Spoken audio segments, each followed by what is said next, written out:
Herzlich willkommen hier live vor Ort. Wir begrüßen euch ganz herzlich. Schön, bist du dabei.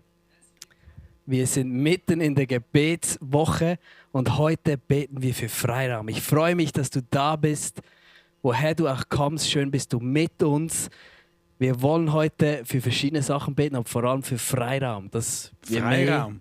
Ja? Das freue mich drauf. Aber stell dich doch mal Okay. noch kurz vor, damit wir Genau. wissen, mit wem wir es zu tun haben. Genau, heute ich bin Abend. der Abraham Keller, ich bin Pastor in Winterthur. Und wer bist du? Ich bin der Tobi Schwegler aus dem ICF Rapperswil und heute Abend haben wir noch den Luca Aprile Genau, mit dabei, Luca, der uns mit dem Worship begleitet. Freuen wir Schön. uns drauf. Hat an unserer Hochzeit schon gesungen. Genau. Hä? Unglaublich. Wow, cool. Hä? Reunion. Super. Hey, der Vers der Woche ist im 2. Korinther 3,17 und das heißt, Herr aber ist der Geist und wo immer der Geist des Herrn ist Freiheit. Amen. Super Vers, du. Hey, wir nehmen euch mit heute Abend, wir beten zusammen, wir haben ein bisschen Worship, beten Gott an, ich freue mich mega. Vor allem aber bist du gefragt. Sei aktiv dabei, mach mit, nutze den Chat, um reinzuschreiben, um uns teilhaben zu lassen, was bei dir los ist und dass wir so auch zusammen gemeinsam für Sachen einstehen können. Hey, ich freue mich. Tobi, erzähl uns doch weiter. Wie geht es weiter? Vor einer kurzen Zeit, am Sonntagabend, haben wir mit ein paar Jungs darüber gesprochen, wie wir unsere Zeit verbringen, Zeit einteilen. Und manchmal, vielleicht kennst du das, gibt es so Momente im Leben, wo Gott so richtig in dein Herz reinspricht und du merkst, oh, da ist jetzt ein Punkt, da muss ich genauer hinschauen. Und da gab es einen jungen Mann, der hat plötzlich so gesagt, ups, ich habe gemerkt, dass mir Gott gar nicht so wichtig ist, wie ich das gemeint habe. Und ich habe ihm gratuliert, weil das braucht Mut, das zuzugeben und zuzulassen, zu merken, hey, Gott ist gar nicht so wichtig in meinem Leben, wie das manchmal sein sollte oder man wüsste, es sollte so sein. Und dann haben wir darüber gesprochen und ich glaube, heute Abend sind wir vielleicht an einem ähnlichen Punkt oder ich möchte dich einladen, dich zu fragen, möchtest du denn überhaupt, dass Gott mehr Freiraum bekommt? Gute Weil wir Frage. können heute schon über Dinge sprechen, wie schaffen wir Freiraum. Aber wenn du heute Abend sagst, ja, ich möchte gar nicht, ich bin mein eigener Herr oder Jesus ist so eine Nebensache in meinem Leben, dann spielt das keine Rolle, was wir heute erzählen oder miteinander beten. Aber ich möchte dich einladen zu sagen, hey doch, ich stelle mir diese Frage und sage, hey mal, ich möchte in meinem Herzen Platz haben, dass Jesus Raum einnehmen kann. Ja, und ich denke, es geht ja um dieses Vertrauen, um diesen Glauben. Zu glauben, hey Gott, ich glaube, dass wenn ich dir mehr Freiraum gebe, dass du was Gutes für mich bereit hast. Dass wenn ich irgendwo Zeit verplemple, zu viel game oder was es auch ist, dass ich weiß, Gott hat noch viel bessere Sachen für mich bereit. Oder dieses Vertrauen, dass Gott wirklich unser Bedürfnis besser stillen kann, als wir das oft versuchen selber zu tun. Ich möchte euch da auch einen Bibelvers dazu vorlesen. Es geht da um den Teufel und um Jesus. Und das steht in Johannes 10, Vers 10, sehr eine bekannte Stelle. Ein Dieb will rauben, morden und zerstören. Das ist, was der Teufel tut in deinem Leben, in meinem Leben. Er verführt uns, aber das führt nur in den Abgrund. Aber Jesus sagt, ich aber bin gekommen, um ihnen das Leben in ganzer Fülle zu schenken. Und das heißt nicht unbedingt einfach ein bequemes Leben und genau die Wünsche, die wir haben, werden dann erfüllt. Aber da ist ein Leben in Fülle, wo wir mitten im Herz wissen, das ist das wahre Leben. Und das finden wir nur bei Jesus allein. Und darum laden wir dich wirklich ein, dich einzulassen auf diesen Abend, auf diese Gebete und mitzuprägen und dich dem auszusetzen. Weil es geht nicht nur darum, dass wir heute dafür beten und uns Gedanken machen, wie schaffen wir mehr Zeit in unserem Leben, das ist auch Freiraum, aber es geht auch darum, wie schaffe ich mehr Raum in meinem Herzen, in meiner Seele, super. weil wir sind so oft zugedröhnt von verschiedenen Dingen und da hat Jesus irgendwie gar keinen Platz mehr in meinen Gedanken, in meinem Herz oder in meinem Kalender und da wollen wir uns heute ein paar Gedanken machen und vor allem auch beten zusammen. Ich möchte dich jetzt gerade von Herzen einladen, in den Chat deinen Namen reinzuschreiben. Einfach deinen Namen, wo du sagst, doch, das ist mein Statement heute Abend. Ich möchte das. Ich möchte mich heute Abend darauf einlassen und ich möchte Freiraum schaffen für Jesus. Schreib das einfach in den Chat rein, so, hey, wir sind miteinander unterwegs, wir wollen das gemeinsam. Du kannst es einfach reinschreiben. Ja, lass mich gerade kurz beten. Jesus, ich danke dir, dass wir hier zusammen sein dürfen und ich bitte dich heute Abend für Mut und Kraft, Dinge loszulassen oder auch wirklich dir vertrauen zu dürfen, dass du es gut meinst, wenn du uns beschneiden möchtest von gewissen Sachen. Weil Vater, du allein bist der Einzige, der gut ist. Alles Gute kommt von dir und ich bete, dass jeder Einzelne von uns den Mut und die Kraft hat, immer mehr von dir zu nehmen und immer weniger von uns zu haben, Jesus. Danke bist du, Heiliger Geist, hier heute Abend und bewegst und veränderst uns. Yes. Hey, so schön, Kerstin, dass du dabei bist. Irene, Maria, Susanne, Cool. Nermina, Lissi, Schön seid ihr Jacqueline, hier. Stefan und viele mehr. Schön seid ihr mit dabei und wollt ihr Freiraum haben in eurem Leben. Wir sind ja mitten in dieser Fastenzeit und ich weiß nicht genau, wie du die gestaltest, aber ich weiß, Abraham, du bist am Fasten. Du bist aktuell seit ein paar Tagen nur Suppe am Trinken und Wasser. Was macht Fasten für dich? Schafft das Freiraum oder was macht das? Ja. Manchmal hat man ein bisschen mehr Mundgeruch beim Fasten oder spürt den Hunger, aber es löst noch viel mehr aus als einfach das. Ja, was ich vor allem spüre, ich brauche Jesus mehr. Was ich heute in dieser Zeit am meisten spüre im Fasten, ist, dass mein Geist ist schärfer. Ich sehe viele Sachen viel klarer und das bringt tiefe Freude in mein Herzen. Und ich faste ganz persönlich, dass meine Freunde und Familien und Nachbarn, die Jesus noch nicht kennen, Jesus kennenlernen. Und für das, ich liebe es. Ich faste so gerne im Moment. Es ging mir, glaube ich, noch nie so gut im Moment. Du bist ja auch am Fasten. Wie geht es dir dabei? Ja, auch gut. Und ich glaube einfach auch, es schafft wirklich Freiraum auch im Herz. Und das ist extrem wertvoll. Also vielleicht kannst du das auch mal ausprobieren. Das ist ein Schlüssel, wie du Freiraum schaffst für die Gegenwart Gottes. Yes. Und da der Geist scharf geschärft wird, der Fokus geschärft wird. Wir wollen mit euch ein paar ganz konkrete Dinge, einfach ein paar Gedanken mitgeben und dann beten wir für diese Dinge, wo wir merken, hey, da können wir Freiraum schaffen. Das Erste ist, wir sind ja starke Konsumenten in der heutigen Zeit. Wir können immer konsumieren, essen, im Internet, so viele Eindrücke, die auf uns einprassen. Also da gibt es ganz viel, das wir konsumieren. Ja.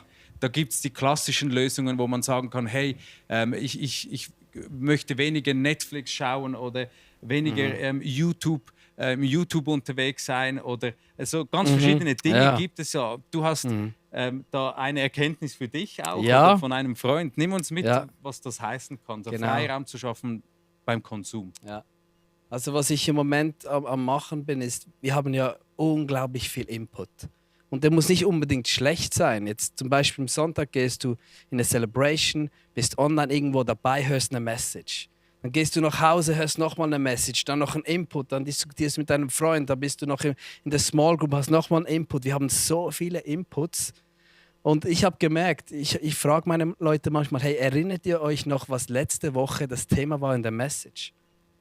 Und außer meine Frau streckt normalerweise niemand auf. Das ist die Realität. Die meisten von uns wissen nicht mehr, was letzte Woche war.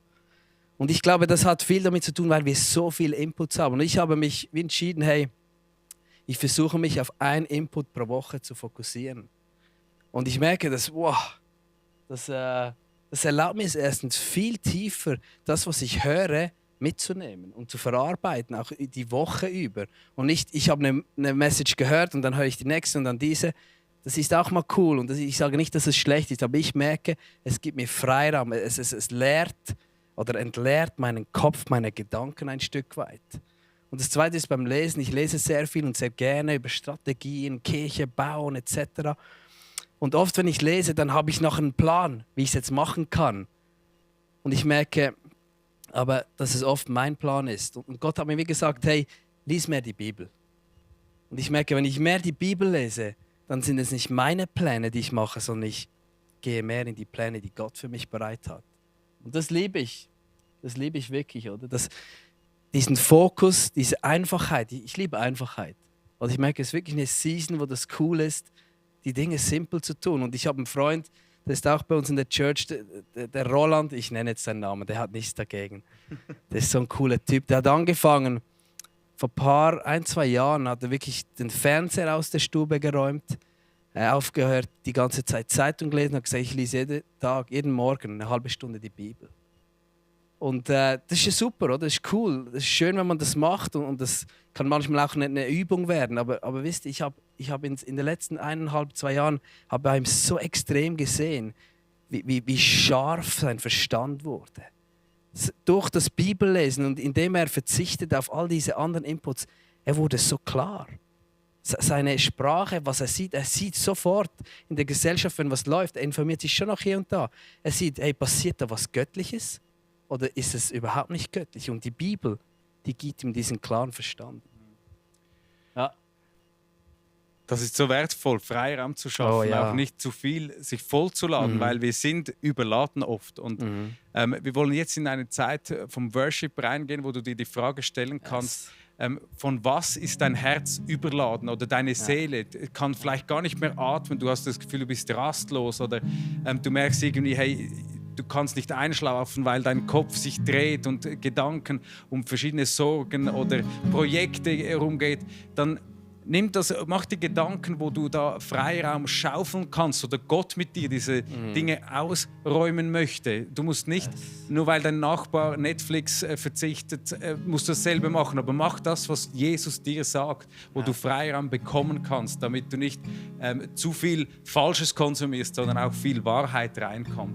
Und du darfst sehr gerne in den Chat reinschreiben, was das in deinem Leben ist und du musst keine Scham haben, oh, der hat das nicht im Griff. Also, wir sind eine Familie und wir beten füreinander. Jeder hat sein Ding mit Jesus und da können wir miteinander unterwegs sein. Also schreib es in den Chat, geh in diese Worship-Zeit, in diese Gegenwart Gottes, frag ihn und lass uns teilhaben, damit wir für dich beten können.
möchte dich einfach einladen, dass du jetzt kommst und uns hilfst, wo wir überladen sind, wo unsere Herzen nicht mehr atmen können, wo unsere Seele rastlos ist, wo wir einfach merken, da fehlt der Freiraum. Wir sind so viel am Tun und sind vielleicht bedrückt und es ist so viel, das da abgeht in unserem Leben und dass du da Frieden schenken kannst. Und ich möchte einfach dir, wenn du es zuhörst, heute Abend mitbetest, möchte ich dir einen Bibelvers vorlesen und einfach nimm diesen Vers im Glauben an. Jesus sagt in Matthäus 11, 28, ganz eine bekannte Stelle, er sagt, kommt alle her zu mir, die ihr müde seid und schwere Lasten trägt. Oft geht es doch uns so, wir tragen und sind irgendwie müde und fühlt sich nicht so nach warmem Leben an. Aber er sagt, kommt her zu mir, ich will euch Ruhe schenken.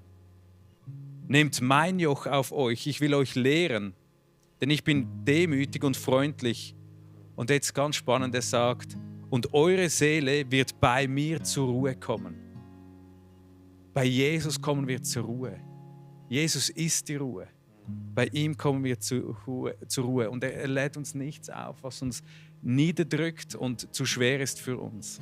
Das möchte ich dir zusprechen, das spreche ich uns zu. Sagen, hey, das glaube ich.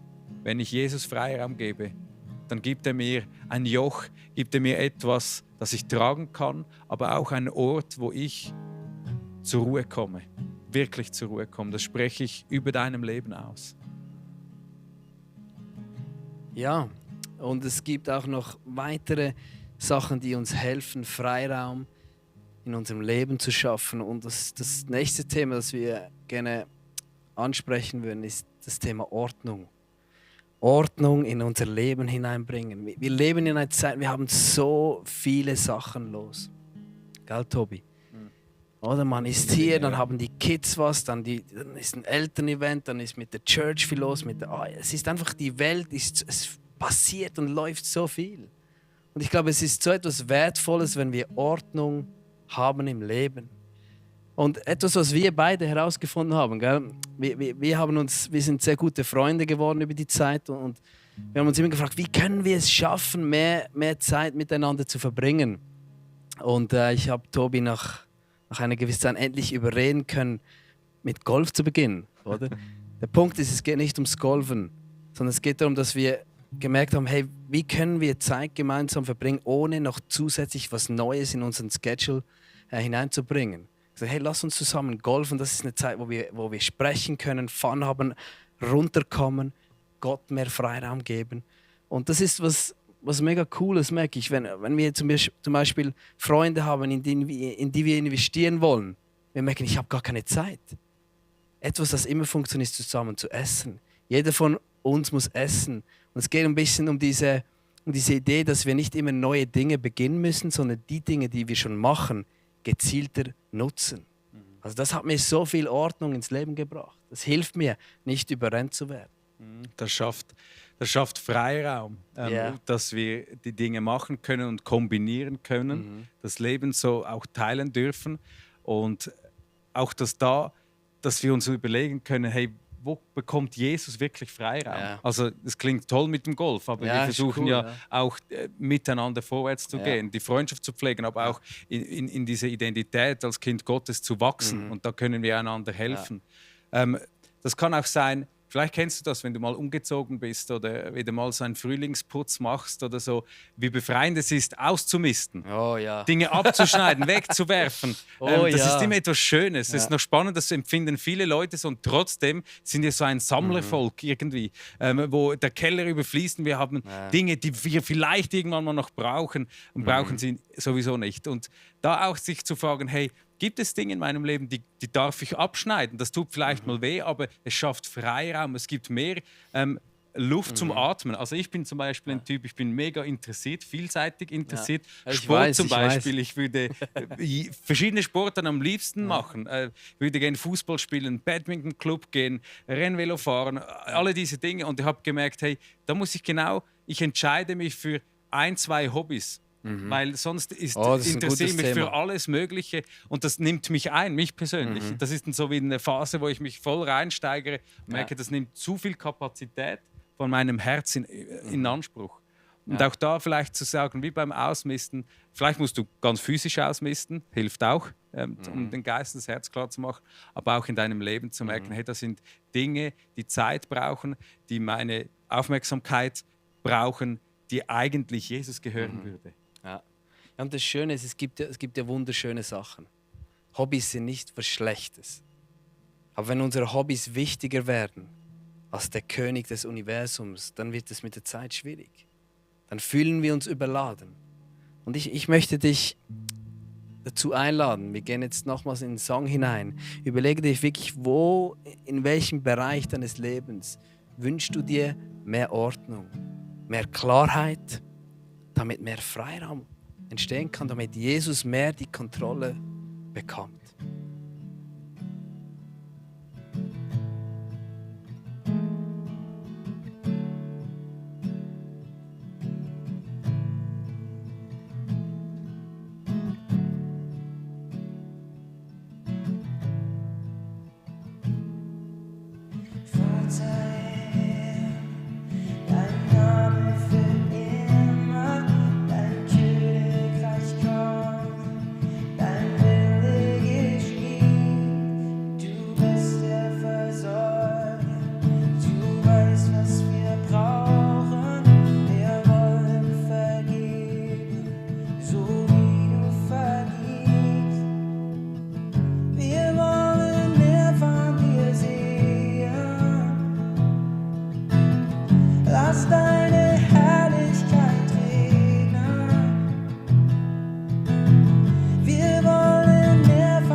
Ganzem Herzen, dass du uns alles gegeben hast, um ein erfülltes Leben, ein Leben in Fülle zu leben. Jesus, ich bitte dich ganz spezifisch jetzt für Kraft, für Mut, Dinge loszulassen, es gibt ja manchmal diese Dinge, wir wissen genau, eigentlich sollten wir das loslassen, aber irgendwie schaffen wir es nicht.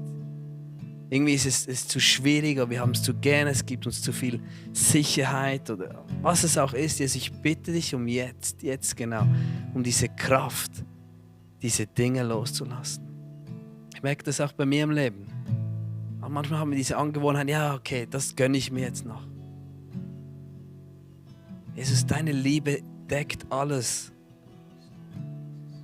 Und du hast uns alle Mittel gegeben, um wirklich in deinem Wege zu gehen. So, ich bitte dich, Vater, komm du jetzt und berühr du jeden Einzelnen von uns.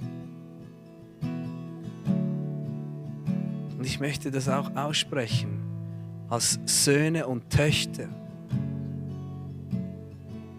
Haben wir die Autorität, haben wir die Kraft, Dinge loszulassen, auch wenn es schwierig ist. Und dafür beten wir. Danke, Jesus, dass wenn wir zusammen beten, dass wir darauf vertrauen können, dass es kommt. Und Jesus, führe uns auf diese frischen Wiesen. Auf diese frischen Wiesen, wo wirkliche Oasen sind. Frisches Wasser ist, wo wirklich Leben entstehen kann in uns, dass wir diese falschen Oasen, diese Fata Morganas in unserem Leben, wo wir das Gefühl haben, die Zigarette am Abend, das ist meine Oase, da komme ich wirklich zur Ruhe, oder noch diese Sitcom oder Serie schauen, das bringt mich, da fahre ich runter, oder das Feierabendbier oder das Shopping oder was auch immer das, diese Oasen, vermeintlichen Oasen sein könnten, dass du die aufdeckst und uns zu wahren Quelle führst.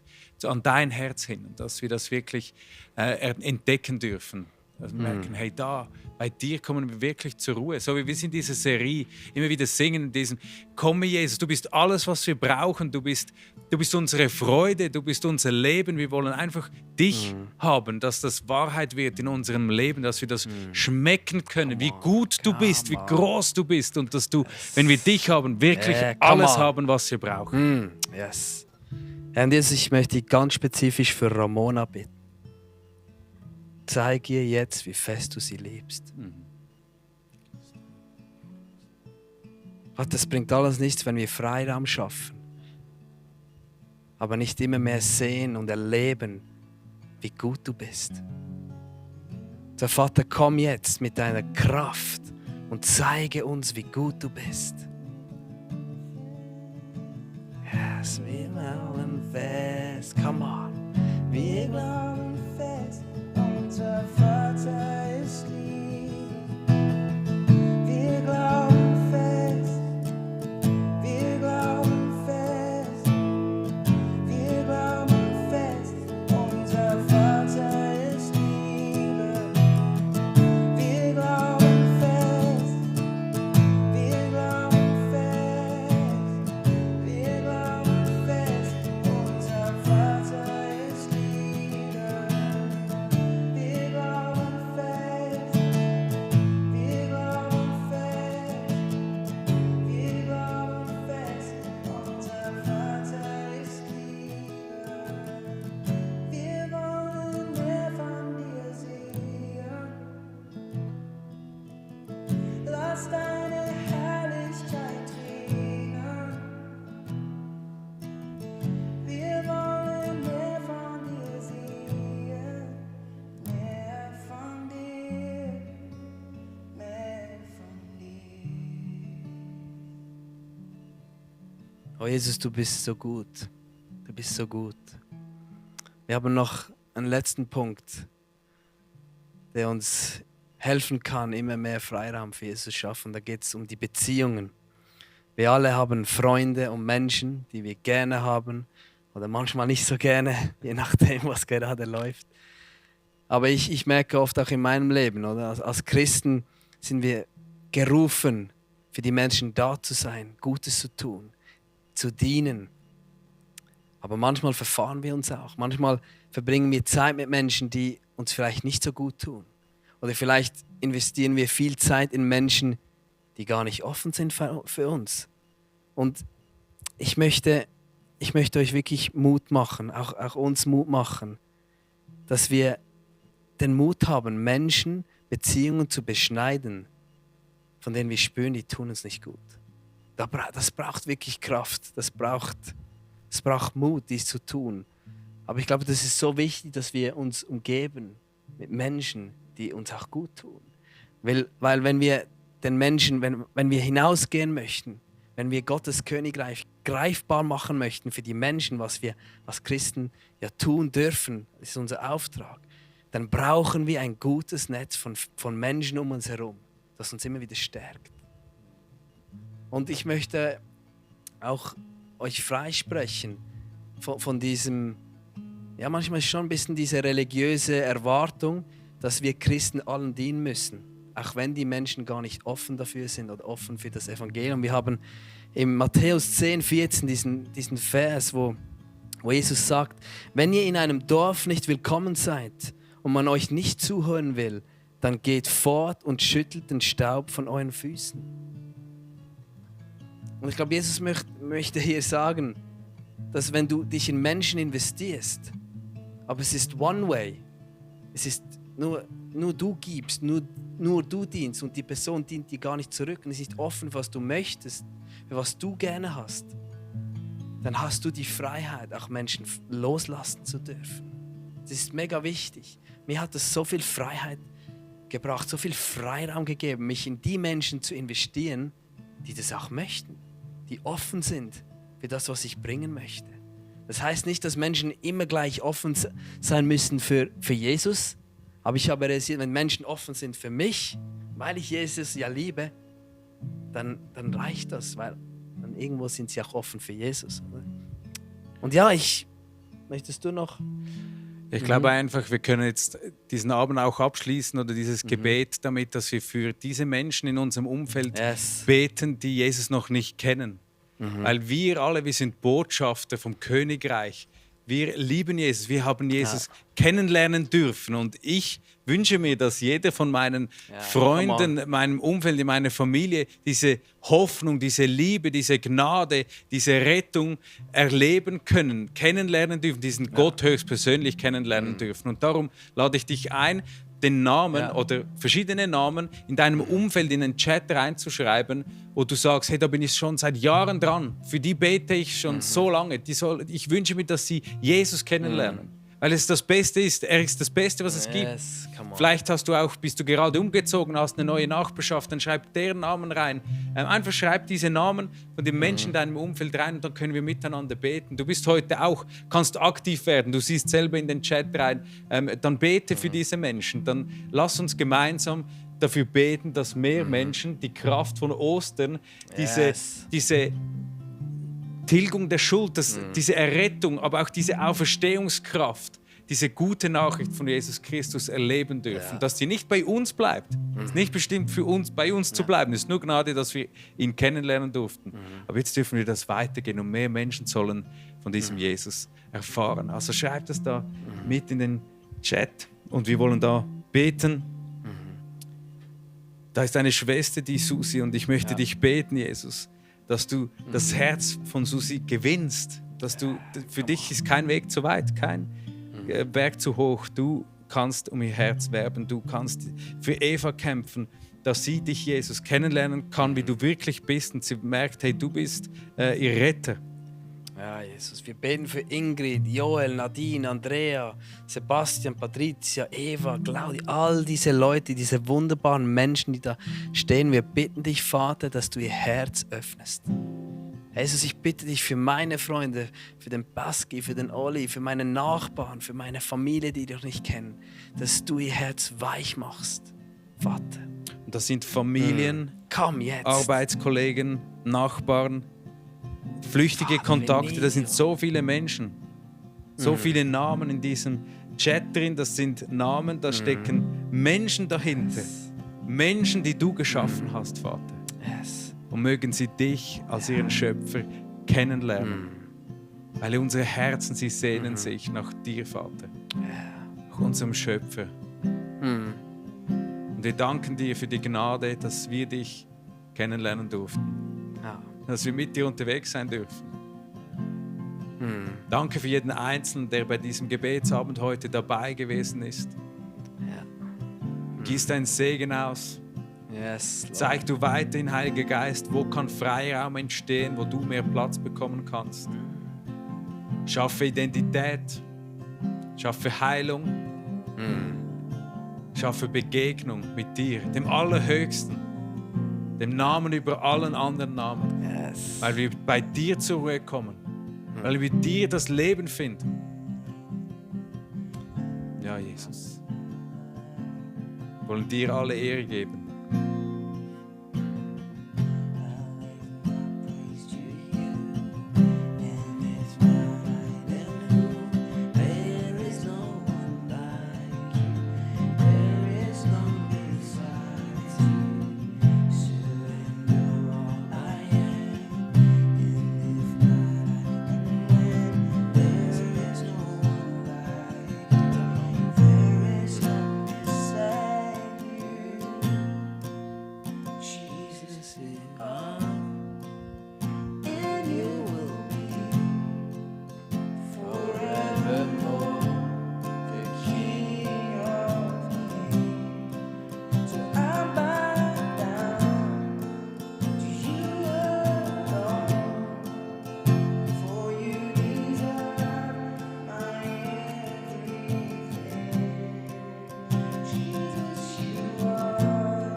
Hey, so gut. Jesus ist alles, was wir brauchen. Und wir wollen seinen Namen erheben. So gut ist er. Hey, schön warst du heute Abend mit dabei, mit uns durften wir gemeinsam beten, gemeinsam Gott suchen, finden und ein Stück mehr von ihm erfahren. Das ist so wunderbar. Schön warst du mit dabei. Du kannst auch morgen um die gleiche Zeit auf dem gleichen YouTube-Channel wieder mit dabei sein. Also kling dich auch morgen Abend wieder mit ein. Aber nicht nur das, es gibt noch viel mehr Möglichkeiten. Unbedingt am Sonntag kling dich ein, online, wo du bist. Komm vorbei in Rapperswil, in Winterthur, Zürich, in der Microchurch. Das Leben mit Jesus ist nicht dazu gedacht, alleine zu sein. Wir haben eine unglaubliche Family, eine unglaubliche Community. Es lohnt sich so, in unsere Gatherings zu kommen. Hey, so cool warst du dabei. Und ich weiß, Gott hat heute Abend was verändert und er tut das.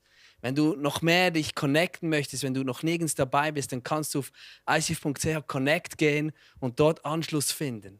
Hey, so schön warst du dabei. Wir wünschen dir noch einen super Abend. Sei gesegnet. Und see you soon. Danke dir, Luca, für den super Worship. Ja. Multitechnik, ihr macht das so gut. Wirklich. Mega cool. Seid gesegnet. Tschüss Einen zusammen. wunderschönen Abend. Be blessed. Tschüss. Ciao zusammen.